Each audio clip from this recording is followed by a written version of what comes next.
안녕하십니까. 마음치유 행복도량 대구구룡사주지 도일입니다.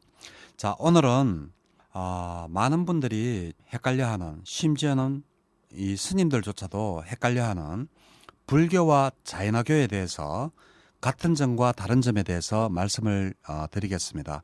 제가 오늘 왜 이런 주제를 했는가 하면 많은 분들이 인도 성지순례를 다녀옵니다.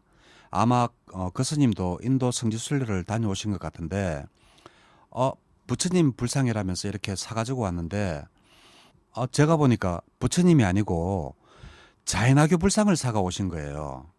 그래서 이거 참 스님들조차도 이렇게 불상에서조차 불교와 자연화교를 헷갈려 할 정도 같으면 여기에 대해서 한번 말씀을 드려야 되겠다라고 생각을 해서 자연화교와 불교에 대해서 같은 점과 다른 점을 말씀을 드리겠습니다.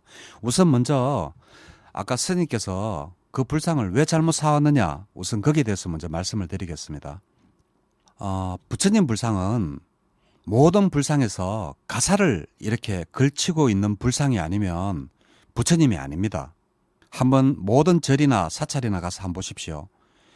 항상 이 왼쪽 어깨에서 이렇게 가사를 걸치시고 오른쪽 어깨는 그냥 내고 있는 가사를 항상 걸치고 계십니다.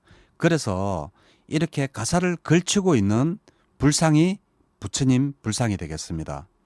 만약에 가사를 걸치지 않고 있거나 그리고 가슴에 별이라든지 십자가 모양으로 이런 형태의 마크가 있다든지 아니면 가슴에 불자 마크가 있는데 가사를 걸치지 않았다든지 이렇게 하면 그거는 부처님 불상이 아닙니다. 제가 그 인도 성지순례 다녀오신 스님도 가사를 걸치지 않았는데 가슴에 불자 마크가 있으니까 부처님 불상이다라고 생각하고 사오신 것 같은데 가사를 걸치지 않으셨으면 무조건 부처님이 아닙니다. 자연화교 불상입니다. 자연화교 불상에도 보면 가슴에 불자 마크를 하고 있습니다.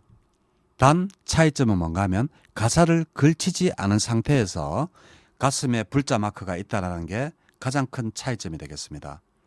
혹시라도 주위에 그냥 가사를 걸치시지 않고 이렇게 가슴에 불자 마크가 있는 불상을 보시면 이거는 부처님 불상이 아니라 자연화교 불상이다라고 말씀을 해주시는 게 저는 좋다라고 생각을 합니다.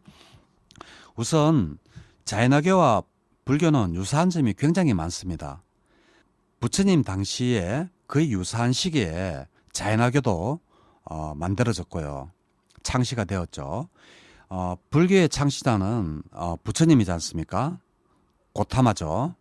자연화교의 창시자는 바로 자이나 마하비라입니다. 그래서 자연화교가 된 겁니다.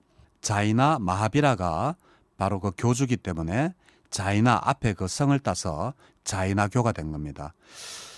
그래서 이 창시자도 태어난 시기도 비슷하고 또 두 분 다가 또 왕자입니다.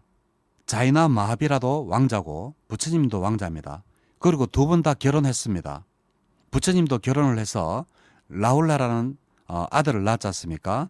그런데 이 자이나교의 교주인 자이나 마하비라도 결혼을 해서 딸을 한 명을 낳았습니다.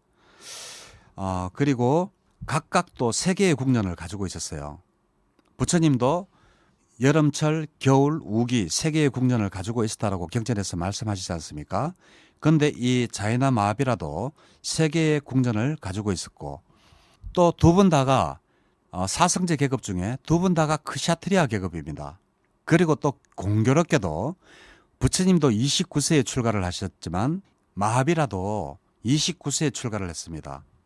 그리고 참 이상하게 마하비라 아버지 이름이 부처님이 고타마 시타르타였지 않습니까? 그런데 이 마하비라의 아버지 이름이 바로 시타르타입니다. 이것도 또 좀 연관이 있죠. 그죠? 그리고 이 부처님이 주로 이 교세를 확장하면서 불교를 포교를 했던 지역이 코살라국, 마가다국, 참바, 우리 인도의 동북부 지역인데 이 자이나교 교주인 자이나 마하비라가 활동했던 지역도 코살라, 마가다, 참바, 인도 동북부 지역이 되겠습니다. 참 유사한 점이 많죠. 그죠? 그런데 또 다른 점도 있습니다. 뭔가 하면 부처님은 6년 고행 끝에 깨달음을 얻으셨죠. 그런데 자이나교의 자이나 마하비라는 12년 동안 고행을 했습니다. 중도를 하지 않았습니다.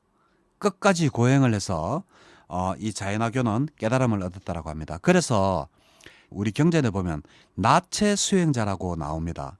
바로 자이나교도들입니다. 지금도 인도에 가면 옷을 다 벗고 이렇게 다니는 사람들이 있습니다. 그 사람들이 바로 경전의 나체 수행자인 자이나교도들입니다. 그리고 또 이제 다른 점은 또 뭔가 하면 부처님은 80세에 쿠시나가라에서 열반을 하셨죠. 그런데 자이나 마하비라는 72세 때 돌아가셨습니다. 72세 때 하면 생각나는 사람 없습니까? 바로 부처님에게 반기를 들었고 부처님의 처남인 데와다tta가 바로 72세 때 돌아가셨죠. 그래서 데와다tta와 같은 나이 때 이 마하비라도 열반에 들었다. 그리고 또 다른 점은 불교는 인도에서 종교로서 사라졌습니다. 지금 인도에서 불교를 믿는 사람은 없습니다. 그렇지만 자이나교는 아직도 인도에 가면 많은 사원을 가지고 있습니다. 그것이 다른 점이 되겠습니다. 저는 이 불교가 인도에서 왜 사라졌는지 거기에 대해서 여러 가지 생각을 해봤습니다. 진짜 이렇게 좋은 법이 왜 부처님의 이 좋은 가르침이 인도에서 사라졌을까? 거기에 제가 생각을 해본 결과를 제가 말씀을 드리겠습니다. 일반인들이 이해하기에는 이 윤회라는 이게 너무 어렵습니다. 업을 이해하기에도 너무 어렵고 우리 이 불교의 업을 이해하기에는 사람들이 너무 단순합니다. 그래서 부처님의 업을 이해하지 못했고 부처님의 윤회를 이해하지 못했기 때문에 인도에서는 이 불교가 사라진 게 아닌가라고 생각을 합니다. 부처님께서 제법무화를 말씀을 하셨고 이 제법무화 때문에 나라라는 게 없다라고 이야기를 하지 않습니까? 우리 불교에서는 오온의 화합물이다. 오온이 바로 사람이다라고 이렇게 이야기를 하는데 모든 사람들은 내가 있고 내가 영원히 살고 다음 생에도 내가 다시 태어나기를 바라는 그러한 마음이 있습니다. 그런데 자이나교는 그 영혼을 인정을 합니다. 내가 이 생에서 지었는 업을 내가 다음 생에 내가 그대로 받는다. 이렇게 되기 때문에 업에 대한 이해가 굉장히 쉽고 내가 죽어서 내가 다음에 다시 태어나니까 좋은 일을 많이 해야 되겠다. 쉽게 이해가 가는데 우리 불교는 그게 아니죠. 소금떡이의 경에서와 같이 네가 지금 많은 죄를 지었지만 네가 선업을 많이 쌓으면 이 업은 바뀌어질 수 있고 윤회하는 자도 네가 죽어서 네가 태어나는 게 아니라 너의 업이 윤회를 하는 것이다라고 이야기를 하기 때문에 일반인들이 아마 받아들이기가 힘들었을 겁니다. 그래서 이 사실 업 때문에 나온 게 바로 우리 불교에서도 모든 사상은 변한다고 유식학파가 바로 그래서 나온 겁니다. 부처님께서는 이 업이 어디에 있는지 아무도 모른다라고 경전에서 여러 번 말씀을 하셨습니다.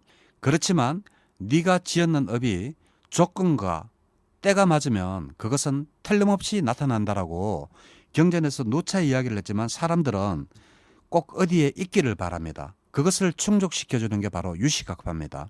그래서 제7식을 만들죠. 부처님 당시에 7식, 8식 없었습니다. 부처님은 6식까지만 항상 말씀을 하셨습니다. 그런데 업이 어디 있느냐 사람들이 자꾸 물으니까 유식학파들이 그러면 7식이라는 게 있어서 여기 저장식이야. 네가 한 모든 것들은 행위는 여기에 전부 다 저장이 되는 거야 라고 해서 7식을 만들고 사람들은 내가 죽어서 내가 다시 이렇게 태어나기를 자꾸 바라지 않습니까? 그런데 부처님은 업에 의해서 끌려다닌다고 했는데 그러다 보니까 이것을 충족시켜주기 위해서 만든 게 뭐냐? 바로 제8식을 만들어낸 겁니다. 아르야식이라 그래서 아르야식은 사실상 부처님의 삼법인과도 완전히 대치되는 식이 바로 제8식이 되겠습니다. 아르야식은 불성이나 자성이나 예르장사상 이래가지고 변치 않는 뭔가가 죽어서 다시 태어난다라는 즉 다시 말해서 우리 불자님 몸 안에 불성이라는 게 있어서 죽으면 그것이 다시 태어난다. 그러니까 그 불성은 네 거야. 이렇게 하면 부처님께서 그렇게 말씀을 하신 업은 어디에 있는지 아무도 모른다. 단지 조건과 때가 맞으면 일어날 뿐이다라고 했지만 우리 인간들은 내가 한 행위가 어디든지 궁금해하고 그래서 칠식, 저장식을 만들고 그리고 내가 죽어서 내가 다시 태어나는 것을 원하기 때문에 영원히 변치 않는 뭔가가 있는 것처럼 야레야식이라는 걸 만들어서 제8식을 만들어서 이것을 불성, 자성, 열애장 이런 이름으로 해서 마치 죽지 않고 영원히 변하는 영혼이 있는 것처럼 이렇게 이야기를 하는 게 유식학파입니다. 종교도 시대의 산물이라고 하지 않습니까? 그래서 결코 폄하하거나 하지는 않지만 부처님의 교리랑은 완전히 어긋난다라고 저는 그렇게 항상 이야기를 하고 있죠. 그래서 이 자연화교는 영혼을 인정하니까 굉장히 쉽습니다. 그래 네가 죽어서 네가 다음 생에 태어나는데 좋은 일 많이 하면 좋은 데 태어나고 나쁜 일 많이 하면 나쁜 데 태어나. 그건 네가 태어나는 거야. 이렇게 하니까 쉬우니까 인도에서 많은 사람들이 자연화교를 믿고 있습니다. 그렇지만 우리 불교는 교리가 업은 있지만 업에 의해서 너는 끌려다니는 존재일 뿐이지 거기에는 너라고 하는 영속된 존재는 없어. 이렇게 하니까 영속된 존재가 없다? 그런데 내가 왜 종교를 믿어야 되지? 이런 생각을 하게 되는 겁니다. 그러다 보니까 이 불교가 인도에서 사라졌다라고 저는 생각을 하고 있습니다. 그리고 이 불교와 자연화교가 5개가 또 틀립니다. 불교도 5개가 있고 자연화교도 5개가 있는데 불교의 5개는 첫째 살아있는 생명을 죽이지 않는 것이죠. 그리고 두 번째 주지 않는 것을 가지지 않는 것입니다. 그리고 세 번째는 불건전한 성행위를 하지 않는 것입니다. 그리고 네 번째 거짓말을 하지 말고 다섯 번째 정신을 혼미하게 하는 것을 먹지 말아라고 이렇게 되어 있는데 자연화교 5개는 살아있는 생명을 죽이지 마라. 우리와 같죠. 거짓말 하지 마라. 우리 불교와 같습니다. 이제 나머지는 다 틀립니다. 나머지 세 가지는 아무것도 가지지 말아라고 했습니다. 이게 우리 불교와 가장 틀리는 점입니다. 우리 부처님은 재산을 열심히 해서 재산을 모으라고 했습니다. 열심히 노력하고 기술을 배우고 익혀서 재산을 열심히 모아서 부모님을 잘 모시고 아내와 처자를 잘 돌보라고 이야기했습니다. 심지어는 남편이 아내에게 해야 될 일 중에 하나가 아내에게 액세서리, 보석을 많이 사주라는 이야기까지 부처님께서 말씀을 하셨습니다. 그런데 자연화교는 아무것도 가지지 말합니다. 그래서 자연화교 수행자들이 왜 나체로 다니느냐? 아무것도 안 가지려고. 그래서 옷조차 입지 않는 겁니다. 그리고 우리 불교는 불건전한 성행위를 하지 말한데 얘들은 아예 그냥 성행위를 하지 말합니다. 그리고 정신을 혼미하게 하는 것을 우리는 먹지 말한데 얘들은 욕심을 버리라. 이래가지고 생명을 죽이지 않는 거와 거짓말 하지 않는 것을 빼고는 우리 불교랑 틀리게 되겠습니다. 그리고 자연화교랑 다른 점에서 불상에서 제가 말씀을 드렸지만 불상에 불자 마크가 있다라고 해서 가사를 입지 않았으면 자연화교 불상이라고 했지 않습니까? 그 절대 부처님 불상 아닙니다. 왜냐하면 자연화교도의 그 상징물도 우리 불자랑 같습니다. 그리고 우리가 삼부인도 쓰고 불자도 쓰고 이렇게 하듯이 자연화교도도 이 불자도 쓰고 역불자도 쓰고 불자 안에다가 점을 4개 찍어 넣은 거 있습니다. 그 인도 가면 많이 보실 수 있습니다. 그 사람들 우리 불자 아닙니다. 만자, 한문 만자에 점이 4개 찍혀져 있는 것은 자연화교도라는 뜻입니다. 자연화교도 상징물이 바로 우리 불자 만자에다가 점이 4개 찍혀져 있는 겁니다. 그리고 또 점이 안 찍혀 있더라도 그것이 자연화교도 상징물입니다. 그리고 또 밑에 이렇게 손바닥 안에 팔 정도 같이 이렇게 들어가 있는 거, 그거 팔 정도 아닙니다. 그게 바로 자연화교도의 상징물이 바로 그 부처님 만자에다가 손바닥에다가 이렇게 팔 정도처럼 들어가 있는 겁니다. 그래서 인도 성지순례를 많이 이렇게 다녀오시지만 진짜 그런 부분에서 많이들 헷갈려하는 것 같습니다. 그리고 불교와 자연화교가 또 틀린 게 있습니다. 음식에서도 틀립니다. 자연화교도들은 철저한 채식만 합니다. 채식 중에서도 특히 도마도, 마늘, 양파는 먹지 않습니다. 그렇지만 부처님께서는 10가지 고기를 제외하고 3가지 경우를 제외하고는 고기와 야채를 먹으라고 이야기도 했죠. 또 이제 수행도 틀립니다. 불교의 수행은 중도 수행이고 8정도의 수행이고 37조도품에서 자세하게 설명되어 되어져 있습니다. 그렇지만 자이나교도의 수행은 틀립니다. 자이나교도는 굶어서 죽는 것을 최상의 고행이고 최상의 수행이고 굶어서 죽으면 열반에 든다라고 믿습니다. 말도 안 되죠. 말이 됩니까? 그러면 지금 현재 아프리카의 많은 아이들이 빈곤으로 인해서 굶어져 죽어가고 있는데 모든 그런 아이들이 전부 다 반열반에 들고 전부 해탈을 하고 죽는다는 겁니까? 그래서 이 자이나교 교도는 참 이러한 말도 안 되는 교리가 인도에는 살아있고 우리 불교와 같이 처음도 좋고 중간도 좋고 끝도 좋은 이런 교리가 인도에서 사라졌다라는 게 참 너무나 슬픈 현실인데 우리 불교인들과 스님들 전부 다 좀 분발 좀 해야 되겠습니다. 굶어서 죽으면 해탈한다라는 이런 자이나교도 인도에서 살아있는데 우리 불교가 인도에서 사라졌다라는 것이 너무나 슬픈 일입니다. 자, 오늘은 불교와 자이나교에 대해서 말씀을 드렸습니다. 네, 감사합니다.